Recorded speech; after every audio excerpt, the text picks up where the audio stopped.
Hello, so we're going to do, I'm going to talk about the video. I'm just going to move back because I'm a bit close there. So I'm going to talk about the video that was the second requested one on my poll on Insta. So it's talking about my deferring situation with uni, my experience, and maybe some little tips that I want to give you lot about if that's the journey you need to go on as well. So firstly, I went to do my final year, my final third year. I'm on a 3-year course at Nottingham Trent, which, can I just say, has got the sickest business school.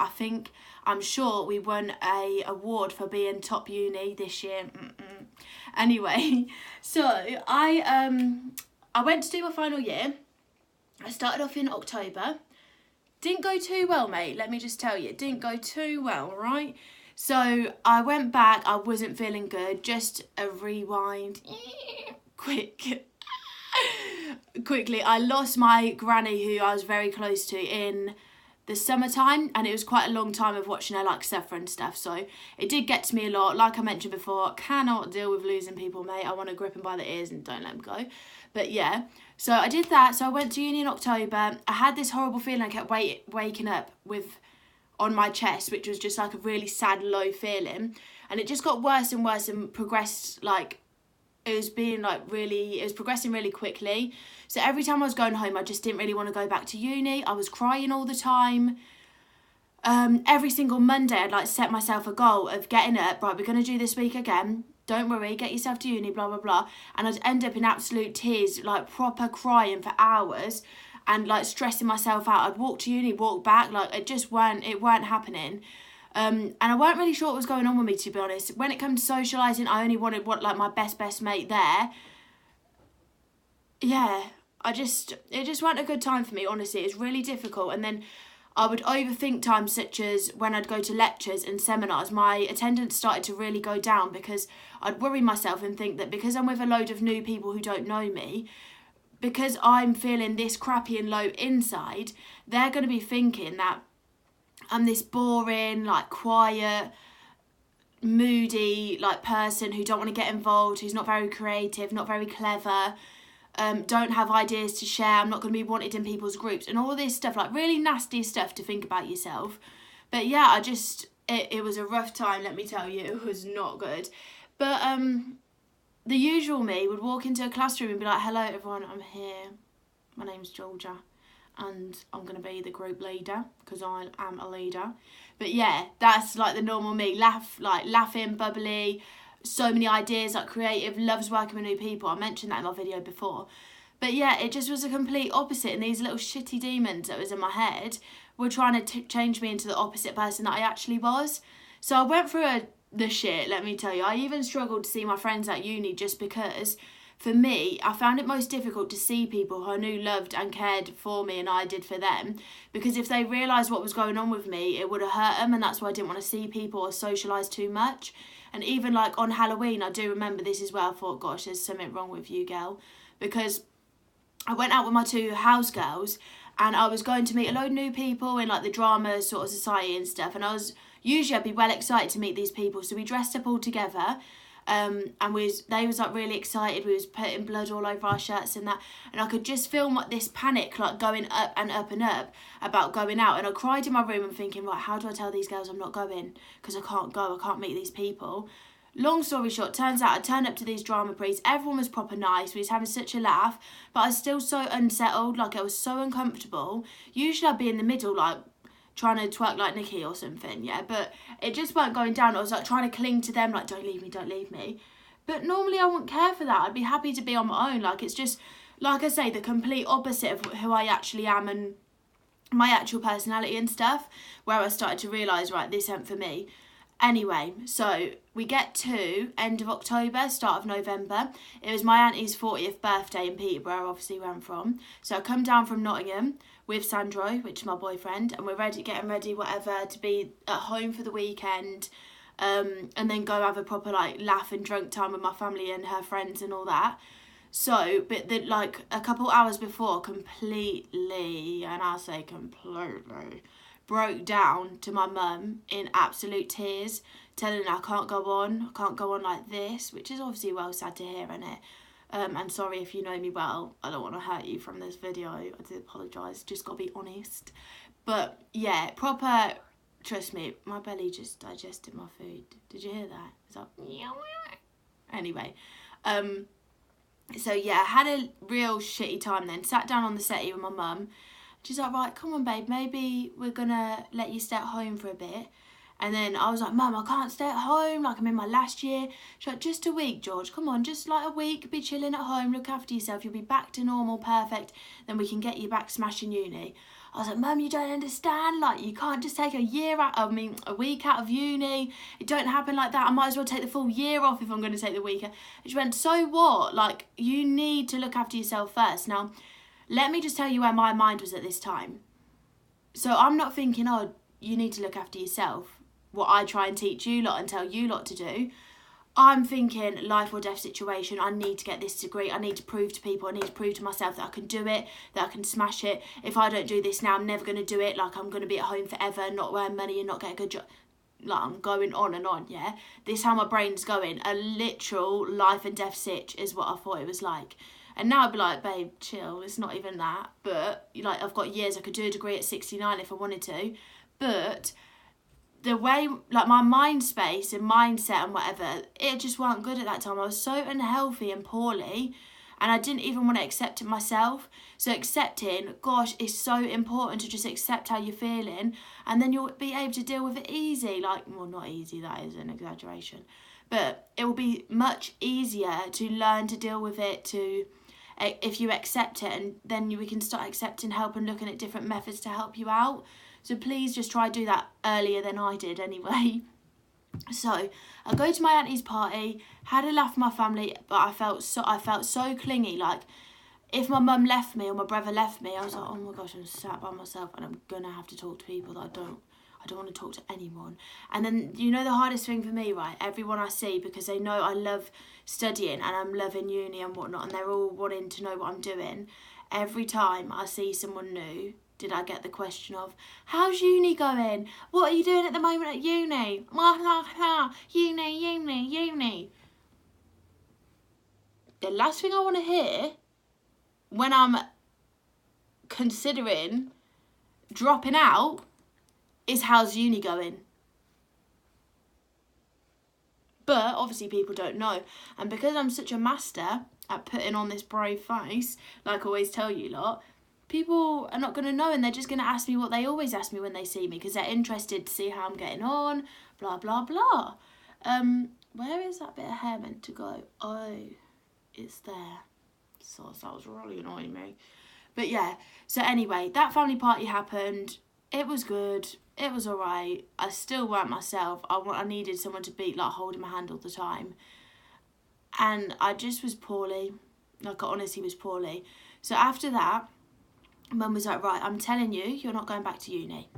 So then we sat down and she's like, this week, you're not moving off the settee. You're going to chill, relax, watch as much telly as you want and sleep as much as you want. Stay in your pyjamas all day, eat whatever you want to eat.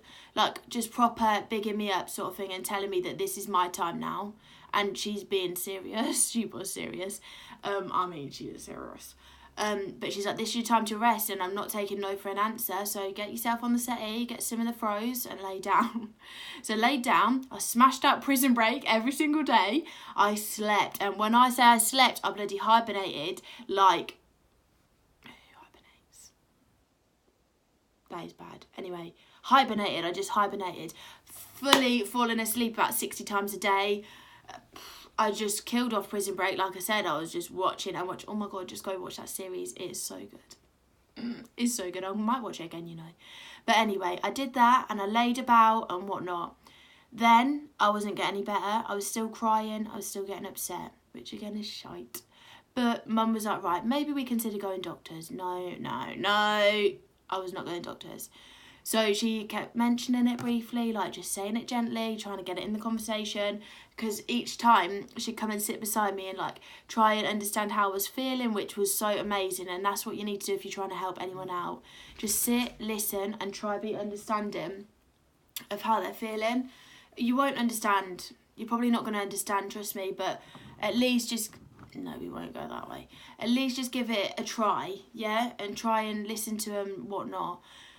But we finally got to the point where I was feeling like I didn't want to be here anymore. I was having silly ass thoughts. Not silly, they're not silly.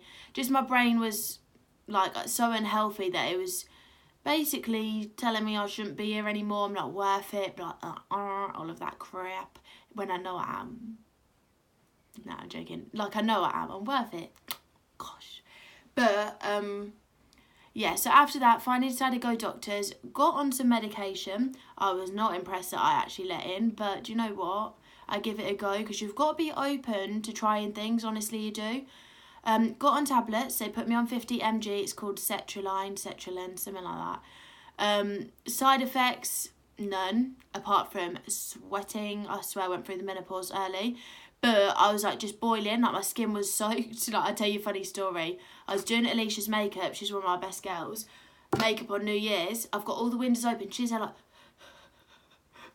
It's cold, George. And I'm there like, woo, like sweating. I was completely naked, just to let you know. Sat here doing her makeup, doing her hair, curling her hair, whatever I was doing. Dripping. I didn't smell because I just got out of the shower. Dripping, wet, like soaked. But yeah, that's the only side effect I really had. And bad dreams. Oh, my dreams are shit. Like, the amount of dreams I've had that my granny's here with me, she's back, we're having a chat, I'm telling her about uni. It's mean. It is mean, I'm not going to lie.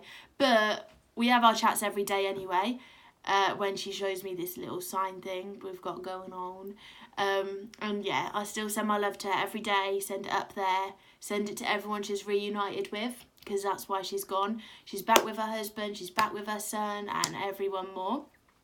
But yeah, so after this, I got tablets obviously. In between all this, there was sort of a communication, and oh my gosh, can I tell you, I can't praise this man at uni enough. Like, the man I was dealing with, he was my like student support of final year. He ran a whole module for the whole of third year. He had to take care of third year, and he managed to reply to my emails on the day that I replied to him. Like, he was so supportive, so understanding. We had phone calls where I'd be crying and couldn't speak to him physically on the phone. He'd be dropping me emails asking how I'm getting on, blah, blah, blah. Looking at different ways that I could actually put my work in if I wanted to, because I was so adamant I was going to do this year. I can't even tell you, there's no doubt about it, I was going to do my year last year, but I didn't. All right, we'll get to that.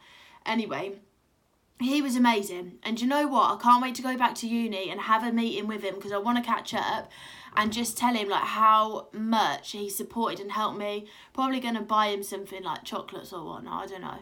But yeah, so lovely. And I couldn't, like, without his support, I probably would have dropped uni straight. But anyway, back and forth, we were communicating. I communicated to my other tutors that, look, I'm not very well. Please, can you send me whatever work to do and instructions on what I need to do to catch up and all this. And this was probably a month into it. They were so supportive as well, not going to lie. I didn't feel any form of pressure from them at all, which is amazing. And when I tell you, you need to communicate, please do it. Just text your tutor that you get on with. If you don't know, if they don't know you, so what? Just drop them an email. Mine was along the lines of, hello, I'm really struggling with my mental health at the moment. I just wanted to let you know that I've had to come home for a rest. I'm going to the doctors regularly and I'm getting counselling as well. Hope to see you soon. Please keep me updated and reply to my emails when I contact you. They all replied so lovely, sent me some reading, some work and whatnot. Every time, and I tell you, every time I went onto my laptop, I'd log in, go onto the student portal, try and do some work. The only thing I could do is lecture notes and type it into my own words, which I like to do anyway with lectures. And then looking at any other assignments or any other work, one word that come across that I didn't understand, tears. In tears. The laptop gets thrown away, thrown next to me obviously. That's it. I'm stressed right out. I'm thinking, you can't do nothing. You're shit. Like, how stupid can you get? You don't even know what this word means. Like, just Google it. Blah, blah, blah. In my head, battling against each side. I've got the side, like, trying to push me. Come on, get this work done. Blah, blah, blah. Do you know what I mean? Like, it was a constant battle. Then it was just a matter of that I had to put my work down. Like, it was time to focus on just me. Like, that's what I needed to do. I needed to drop uni for a minute because I can pick that up whenever I need to, but actually I need to pick myself up for a proper, like, create long-term issues for me. And that was sort of the argument I had to have in my own head with myself, that I needed to start taking this seriously and look after myself. And all this time I'm thinking, God, I can't wait to be able to help people get through this, blah blah blah. And that was my goal. Honestly, I was like, I'm gonna get other people through this, let me tell you. Mum was like, right babe, let's get you through it first and then we'll think about other people. I was like, no way, I'm gonna get some other people through this as well. But yeah, so obviously that's why I'm here doing this. It's why I've got my Be Kind to Yourself page and all of that. This is not tucking. Gosh, that looks bad. It's fine. But yeah, that was constantly on my mind. I've spoke to uni about some big plans about getting this involved more with uni as well, spreading the awareness for mental health. So yeah, I've got some big plans for that. But in the end, I have deferred my year. I've got student accommodation for next year, which I'm buzzing about, not gonna lie. Like, I don't want to be in a shitty house anymore. I'm gonna be in student accom, like in city centre. I'm gonna be with 2 of my girls. Yeah, I'm so excited about that. And yeah, I'm just going to proper live my life 3rd year. I'm going to keep up with my exercising and gym. I'm going to keep eating good. I'm going to keep focusing on this. YouTube, my Be Kind page, focusing on my own mental health, reading more books, getting this shit involved in uni. I'm not telling you until I've got it all sorted, alright? And yeah, I'm just going to keep putting myself as top priority, living my life, and keep surrounding myself with really good people. Like, that is the plan, okay? So yeah, I've deferred my year. Eventually I dropped a message and I just said, look, this was to the tutor that I mentioned to you that was amazing, and this was just after Christmas. I said to myself, I'm not dealing with any shit over Christmas. I'm going to have a good Christmas with my family and that's going to be it. Anyway, I drop him an email when we get the start of January, and I text him and I said, hi, I've got 2 options and you're going to have to help me choose which is the right option for me to go down, which is the right route. Option A was I go back to uni, I catch up, but what I said to him is, if that's the route we go for, I do not want to even be scraping by on grades. I don't want to scrape by uni, I want to smash uni. So I said option B is that I take the year out and I return in October, September, whenever my start is, and smash the year. And I said to him, please can you be honest, this is a really big decision for me and I've been thinking about it and I just want your help with it. In my head, once I'd written this sort of A or B option, I wanted to go for B, and I knew that was the right option for me. There was just someone inside that was saying, right, you need some space, some time to get you back to you, blah, blah, blah. Anyway, he replies on the day, like I told you, he's sick at emailing. He replies, he's like, right, let's go for option B, George. I'll support you all the way. We'll get you ready for October. Now's time for you and it's time to focus on yourself, blah, blah, blah. Like, honestly, I've got something in my eye. He couldn't have been more supportive when it comes to that. So next update is now. I've got myself a big notebook. I've read through 3 little key books that they provided at the start of 3rd year. One about creating and writing and researching your dissertation. One about creating your argument and being critical, and structuring essays and stuff. So they're probably about that thick, about 100 odd pages each. I've gone through all of them and written down notes so I'm really clear on how I'm going to structure my diss and stuff. I've then started to do some mind maps for ideas for it. And eventually I'm going to start researching, just so I've put myself a little bit ahead so it's not too stressful on my mind at the start. But yeah, like, I'm feeling really good about it. I'm feeling so positive. I can't wait to go stationery shopping. I've got 2 sick pencil cases, but I just want some cool pens, you know. And then get some matching folders, all that. Like, I'm so buzzing to go for bathroom accessories for my bathroom that I'm sharing with my girls. Like, yeah, I'm buzzing for it. Let me tell you, get me back to knots, to them clubs, to party my way like through. Get smashing out this year, and I'm so excited. Honestly, I can't tell you how motivated I am to get back to uni and smash it. I'm hoping the motivation stays, because you know how it can drop straight away. But I really, really, really am going to try hit it first. Like, 2-1 I'll be amazed with, trust me. And that is my goal, to smash it and get a good 2-1. But I'm going to be every time aiming to get that first, every time printing out those grading, marking things, grading, marking sheets, whatever it is. and every time I'm going to be looking on how I can get that first. Last year I did come out with a 2-1. There was a few assignments I got a first in, and the feedback I got is that I do need to read some more. Reading was not my thing, as you know, but now it is, so I'm going to be reading till I've got the pages coming out my ear holes, and I'm going to read and I'm going to get a first. Well, I hope I do. This is what I'm going to work towards, alright? So I'm just letting you know that that's my goal. And yeah, so that's my deferring story. If you need time for you, your priority, uni comes second. You can get a degree at 72, 64, 48, 12, 10, whatnot. So chill, right? You need to take your time. You're so important, and your importance comes above anyone and uni, okay? So honest to God, if you need someone to talk to about deferring and looking at that as an option, please drop me a message. Go on my Insta, bekindtoyourself_GLS. Drop me a message and I'll tell you the route I went down, how I was feeling, blah, blah, blah. Listen to you if that's all you need. And just make that's Ollie choking in the back. Hairball. But yeah, I'll help you as much as I can, honestly. That's what I'm here for. And I feel like that is my calling. I feel like my calling was to help people in the world, and this is how I'm going to do it through this platform, and a platform called Instagram. And yeah, anyway, I hope you like that story. I hope it's a bit long, wasn't it? 21 minutes, jeez. I'm going to quit now, but yeah, give me a thumbs up if you like it. Subscribe to my channel as well, because I'll love that. Anyway, loves.